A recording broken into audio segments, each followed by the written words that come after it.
પાછું લખો કે એગ્રીગેટ ઇમ્પેક્ટ ટેસ્ટ. આ ટેસ્ટ છે આપણે એગ્રીગેટ પર કરીશું. હાલમાં જે કરે છે જો અહીં 12.5 mm ની સીમ અને 10 mm ની સીમ.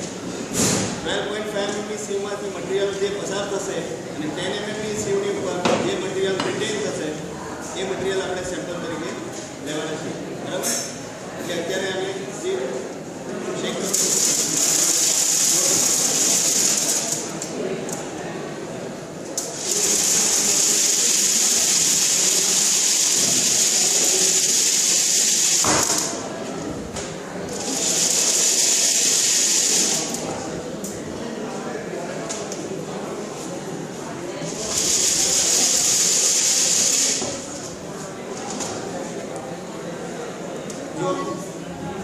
હવે આજે એક સેમ્પલ આવ્યું કે જે 10 mm ની સીમની ઉપર રિટેન થયેલ છે. પાછળથી આ પ્રકારનું સેમ્પલ છે. એની સાઇઝ કેવી થશે? 12.5 mm થી નાની અને 10 mm કરતાં વધારે થશે. તો આ પ્રકારનું સેમ્પલ આપણે as a sample of aggregate તરીકે લેવાનું છે. હવે આ સેમ્પલને આ સિવિલ સેમ્પલ છે. આ સેમ્પલને હજી આપણે કેટલું સેમ્પલ લેવાનું? આ તો અમાઉન્ટ મળ્યું, અમાઉન્ટ હજી આપણે ચોક્કસ લીધું નથી. કેટલું અમાઉન્ટ લેવાનું છે એના માટે આપણી પાસે બે સાધન અવેલેબલ છે. આ એક જે છે આને કહીશું આપણે સિલિન્ડ્રિકલ મોલ્ડ. સિલિન્ડ્રિકલ મોલ્ડ ક્યાં આવશે? તો સિલિન્ડ્રિકલ મોલ્ડ આ તમારું જે સાધન છે એના બેઝમાં મૂકીશું આપણે. અને સિલિન્ડ્રિકલ મેઝર છે એ એક્ચ્યુઅલ મેઝર છે. આ સિલિન્ડ્રિકલ મેઝરની અંદર જેટલું મટીરીયલ આવશે તે મટીરીયલનો આપણે વેઇટ કરીશું અને એ જે બતાવશે એ થશે W1.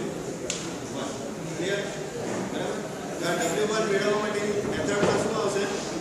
આ સેમ્પલથી 3 લેયર ભરવાના છે.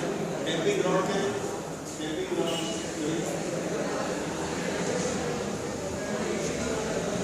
તો આના અંદર 1/3 લેયર નાખી.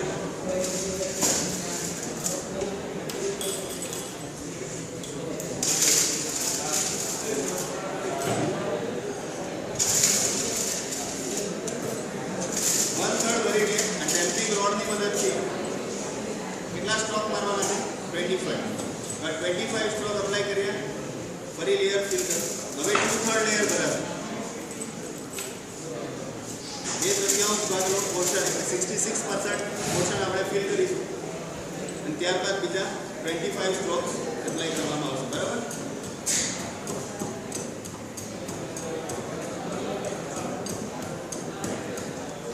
આ 25 સ્ટ્રોક્સ છે. હવે આખું લેયર ઉપર સુધી ભરી દેવામાં આવશે અને પછી બધા 25 સ્ટ્રોક્સ એપ્લાય કરવાના છે.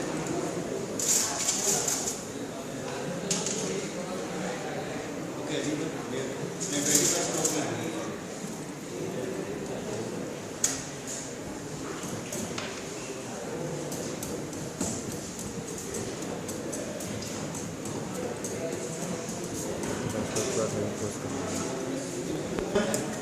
ગ્રામ્સ લખજો.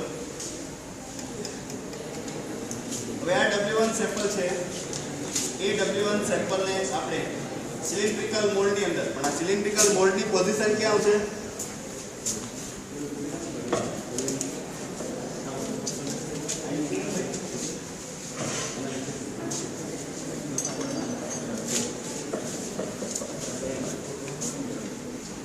હવે આ સિલિન્ડ્રિકલ મોલ્ડ જ્યારે પણ મૂકવામાં આવે ત્યારે એક વસ્તુનો ખાસ ખ્યાલ રાખવાનો છે, અહીંથી આ ફિટ હોવું જોઈએ. બરાબર? અને આ ફિટ કર્યા પછી આજે એનું આ ચાકી આપી છે ને એને ટાઈટ રાખવાની, કારણ કે આના ઉપર હેવી લોડ પડશે. લગભગ પ્રાચી હસની 13.5 થી 14 kg જેટલું વેઇટ આના પર ફોલ થશે. બરાબર? એટલા માટે આ નીચેનો બેઝ વ્યવસ્થિત હોવો જોઈએ. હવે પેલું સેમ્પલ અહીંયા નાખી દો. આના અંદર ભરી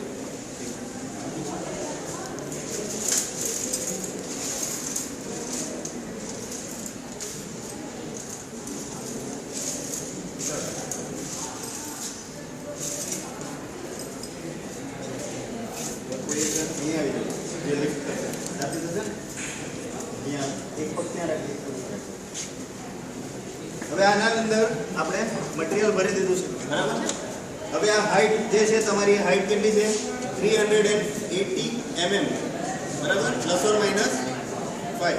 તો આ જે કંઈક હાઈટ છે આટલી હાઈટ પરથી આ જે હેમર ડ્રોપ થશે એ હેમરનું વેઇટ છે 13.5 to 14 kg અને એને કેટલા બ્લોઝ આપવાના છે ટોટલ નંબર ઓફ બ્લોઝ 15 આપીશું આપણે અને 15 બ્લોઝ આપી દીધા પછી જે ક્રશ મટીરિયલ હશે એને 2.36 mm ની સીવમાંથી પસાર કરીશું બરાબર અને એના પરથી આપણને જે મળશે એ મળશે W2 તો હવે આને આપણે બ્લો આપીએ છીએ જો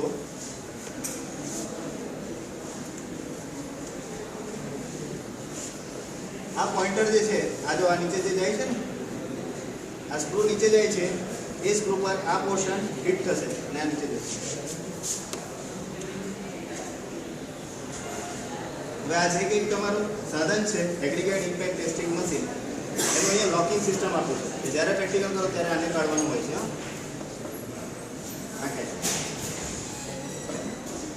હજી એક લોક રહી ગયું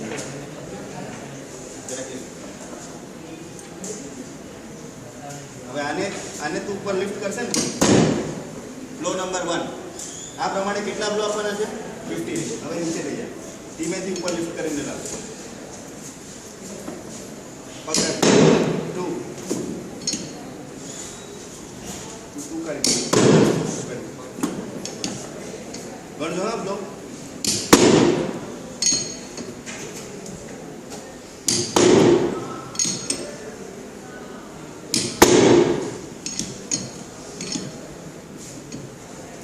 કેટલા થયા 8 થયા ને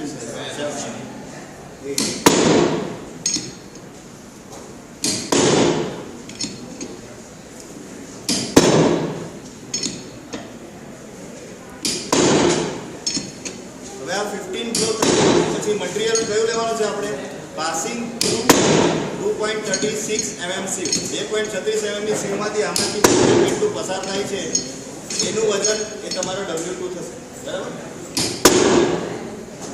થયું હવે આને ઉપર લોક કરતી વખતે ઓલવેઝ છેલ્લો બ્લો લાગી ગયા પછી આને લિફ્ટ કરીને ઉપર લઈ આવો એટલે શું કે એના ઉપર 16 બ્લો નહીં થઈ જાય બરાબર ધીમું ધીમું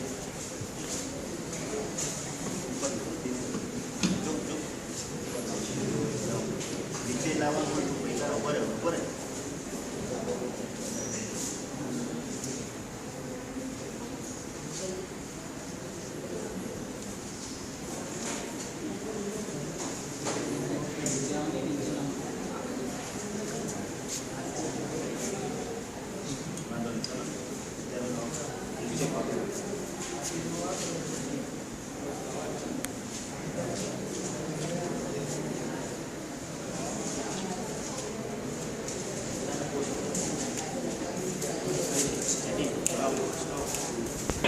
આ 15 બ્લોઝ અપાઈ ગયા પછી હવે આપણે સીમ નંબર 2.36 mm એટલે ઇન્ડિયન સ્ટાન્ડર્ડની સીમ કઈ છે 2.